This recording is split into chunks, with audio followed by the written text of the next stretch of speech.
তোমার মতো একটা বৃদ্ধ বয়োজ্যেষ্ঠ মহিলার উনি ভিডিও কল দিব।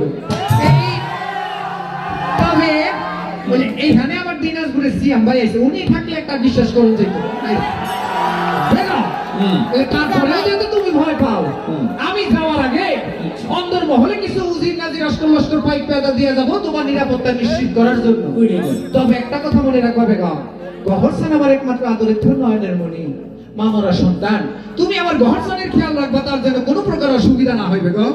স্বামী আমি কথা কইতে কইতে একটা বড় মেলা রং কথা কইছেন। গহরসান বুঝে আমি ফুলা না। এই ভাই এই কথা কোন নাকি? গহরসান আমি ফুলা না। গহরসান আমি কেন দর্শন দেখে কি কইছে? হ্যাঁ গহরসান নাম যত আদর করব, আমি তো উত্তরে আদর করি গো স্বামী। ওই তো আমার আদর তো নয়নের মণি গহরসান। এই মোবাইল টিপে বন্ধ দিয়ে এদিকে আসবা। আদর তো নয়নের মণি এদিকে আইও, বুকাইও আমার টুকটা ফাল দিয়ে করো।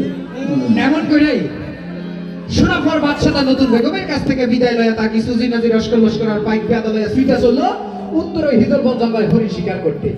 সুরাফর বাদশাহ সইয়া বসলো তার প্রিয় ঘোড়া হীরালালের উপর, সাথে তার উজি নাজির অস্কর লস্কর পাইক পেদা।